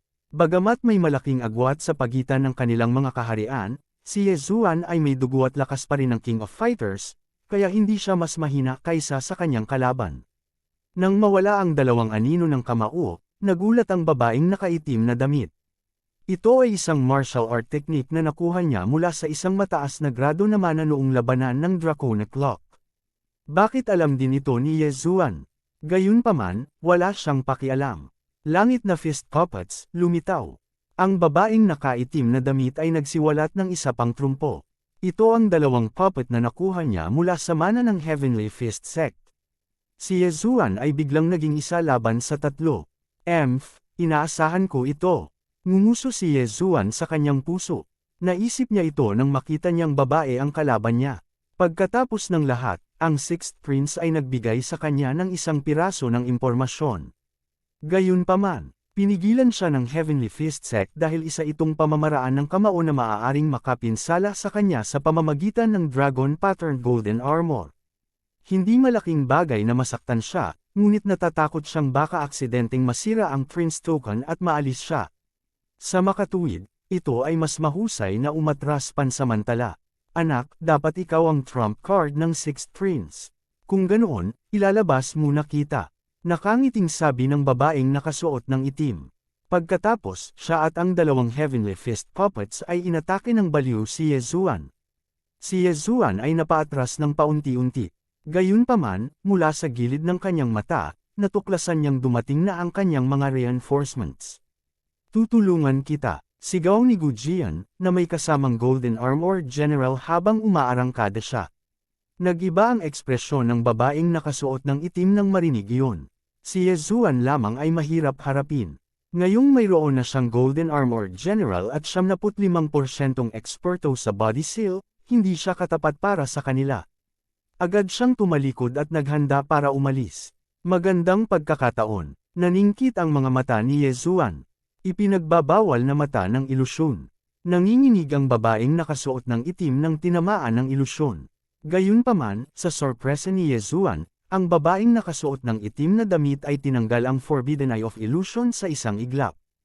How is this possible? How is her mental state so strong? Nagulat si Yezuan. Iniisip niya kung masyadong malaki ang agwat sa pagitan ng kanilang kaharian. Dahil hindi gumana ang Forbidden Eye of Illusion, pipilitin niya itong manatili. Firmament Fisher, si Yezuan ay galit na ibinaba ang kanyang espada, na hamarang sa landas ng pag-urong ng babaeng nakaitim na damit. Dumating na rin si Gujian at inatake ang babaeng nakaitim na damit. Kasabay nito, sa ilalim ng kanyang kontrol, inatake din niya ang babaeng nakaitim na damit. Dumilim ang mukha ng babaeng nakasuot ng itim. Alam niya na hindi maganda ang mga bagay. Pagkatapos mag-isip sandali, nagpasya siyang gamitin ang kanyang trump card. Netherworld Escape. Kaagad, ang bilis ng babaeng nakaitim na damit. Agad niyang tinalikuran ang dalawang Heavenly Fist puppets at tumakas. Ang bilis niya ay mas mabilis pa kaysa sa Golden Armor General at Yezuan. Hindi tayo makakahabol. Itinaas ni Yezuan ang kanyang kilay at sinigawan si Gujian, pigilan ang dalawang Heavenly Fist puppets. Natigilan sandali si Lone Sword. Agad niyang kinokontrol ang Golden Armor General para harangin ang isa sa mga Celestial Fist puppets habang personal niyang hinarang ang isa pa. Mabilis na sumugod si Yezuan at sinampal ang Heavenly Fist puppet sa tuktok ng ulo nito. 10,000 Divine Thoughts Technique. Ang kamalayan ni Yezuan ay naging libu-libong clone at tumagos sa Heavenly Fist puppet, sa pilitang binura ang natitirang kamalayan ng babaeng nakasuot ng itim na kamalayan. Ngayon, ang Heavenly Fist puppet ay nasa ilalim ng kanyang kontrol. Ang Heavenly Fist puppet ay orihinal na naglabas ng aura ng babaeng nakasuot ng itim, ngunit ngayon, kay Yezuan na. Nang magtatanong pa sana siya, nakita niyang sumugod si Yezuan sa isa pang Heavenly Fist puppet at pilit na kinokontrol ito muli. Nang maramdaman na ang dalawang Heavenly Fist puppets ay wala na sa kanyang kontrol, ang mukha ng babaeng nakaitim na damit ay namula habang sumisigaw, "Brat, babayaran kita para dito." Sa pagkakataong ito, dobleng pagkatalo ang naranasan niya. Hindi lamang siya nakakonsumo ng ilang Draconic Lock, ngunit natalo rin niya ang dalawang Heavenly Fist puppets na nasa 75% seliado. Anong pagkakamali? Maswerte ka at mabilis kang nakaalis. Kung hindi, inalis na kita. Malamig. Nangunguso si Yezuan. Nakita niya na lang na umalis ang babaeng nakasuot ng itim sa kanyang paningin. Imposibleng maabutin siya. Sa sandaling ito, gulat na tanong ng Lone Sword, napasuko mo ang dalawang Heavenly Fist puppets. Oo, tumango si Yezuan. Sa kabutihang palad, ang babaeng nakaitim na nakasuot ng damit ay nakatanggap pa lamang ng mana ng Heavenly Fist sect, kaya hindi niya na-control ng gusto ang dalawang Heavenly Fist puppets. Kaya, pilit niyang ginamit ang 10,000 Divine Thoughts Technique para burahin ang natitirang kamalayan. Kamangha-manghang, sabi ni Lone Sword sa paghanga. Sa sandaling ito, lumapit din si Yang Chi kasama ang isang general na may gininto ang armored at nagtanong, "Yezuan, okay ka lang?" "I'm fine." Ang taong iyon ay ang babaeng nakaitim na nakasuot sa ilalim ng 7th Prince. Sinuri ko ang kanyang lakas. Siya nga ay nasa body seal 100%. Umiling si Yezuan at sinabi. Tulad ng inaasahan, nasa body seal siya 100%. Buti na lang, wala silang dragon-patterned golden armor. Kung hindi, mahihirapan silang harapin. Nakahinga ng maluwag si Yang Chi. Sinulyapan niya ang dalawang tulalang Heavenly Fist puppets at bumantong hininga sa loob na si Yezuan ay talagang hindi isang ordinaryong tao. Ang lakas ni Yezuan ay napakalakas na. Ngayong mayroon na siyang dalawang Heavenly Fist puppets na maiimbak niya sa kanyang interspatial ring, magagawa niya ang anumang gusto niya rito. Pagkatapos, bumalik sina Yezuan at Yang Chi sa lungsod, habang ang Lone Sword ay patuloy na naghihintay sa labas ng lungsod kasama ang isang general na nakabaluti na ginto. Matapos malaman ng tungkol sa mga natamo ni Yezuan, ang 6th Prince ay labis na natuwa. Gayunpaman, siya ay nasa gitna ng isang mahusay na labanan, kaya hindi siya maaaring umalis sa pangunahing lungsod. Kung hindi, tiyak na lalapit siya at yakapin ng mahigpit si Yezuan. Noong una, wala siyang gaanong kumpiyansa, ngunit pagkatapos ng araw na ito, sumabog ang kanyang kumpiyansa. Ang dahilan nito ay dahil nakagawa si Yezuan ng maraming malalaking kontribusyon. Sa pagkakataong ito, maaari niyang supilan ang dalawang prinsipe at maging crown prince. Sa sandaling ito, sa labas ng lihim na kaharian, isang grupo ng mga ministro ang nanood sa labanan at nagkakagulo. Talagang may magandang foresight ang sixth prince. Ang batang ito ay nasa body seal 80% lang, pero kaya niyang labanan ang isang body seal na 100% expert. Walang limitasyon ang kanyang kinabukasan. Hindi lang iyon, kinuha pa niya ang dalawang Heavenly Fist puppets. Nilinang ba niya ang 10,000 Divine Thoughts Technique?